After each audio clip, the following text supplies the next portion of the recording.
Hi అండి, welcome back to channel. Mixie గిన్నె తీసుకొని 5-6 పచ్చిమిర్చి తీసుకొని కట్ చేసుకొని మిక్సీ గిన్నెలో వేసుకోవాలి. వేసుకున్నాక 5-6 వెల్లుల్లి రెబ్బలు పొట్టు తీసుకొని వేసుకోవాలి. టేస్ట్కి తగినంత వెల్లుల్లి రెబ్బలు వేసుకోవాలి. అలాగే కొంచెం జీలకర్ర వేసుకోవాలి. జీలకర్ర వేసుకొని కొంచెం సాల్ట్ కూడా వేసుకోవాలి. సాల్ట్ వేసుకొని గ్రైండ్ చేసుకొని పేస్ట్ పక్కకు పెట్టుకోవాలి. కడాయి తీసుకొని ఆయిల్ వేసి ఆయిల్ వేడయ్యాక ఆవాలు జీలకర్ర వేసి అవి కొంచెం ఫ్రై కావాలి. ఫ్రై అయ్యాక కట్ చేసి పెట్టుకున్న ఉల్లిపాయ ముక్కల్ని వేసుకోవాలి. వేసుకొని గోల్డెన్ కలర్ వచ్చేంత వరకు ఫ్రై చేసుకోవాలి. బాగా కలుపుకోవాలి. గోల్డెన్ కలర్ వచ్చేంత వరకు ఉంచాలి.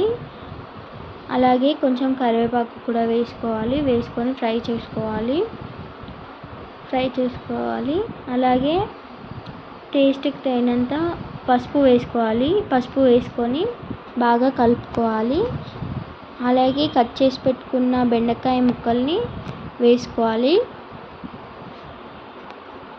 వేసుకొని బాగా కలుపుకోవాలి. మూత అసలు పెట్టొద్దు, ఎందుకంటే నీరు ఉంటుంది కాబట్టి బెండకాయ ముక్కల్లో అసలు పెట్టొద్దు చివరి వరకు. సాల్ట్ కూడా చివరిలోనే వేసుకోవాలి. బాగా ఇలా ఫ్రై చేసుకుంటూ కలుపుతూ ఉండాలి. మెల్లిగా కలుపుతూ ఉండాలి. అలాగే ఫ్రై చేస్తూ కలుపుతూ ఉండి లాస్ట్కి ముక్క మెత్తగా ఉడికేంత వరకు ఫ్రై చేసుకొని ఉడికాక లాస్ట్లో సాల్ట్ వేసుకొని కలుపుకోవాలి. ఒకసారి ముందుగా రెడీ చేసి పెట్టుకున్న మిర్చి పేస్ట్ వేసుకోవాలి.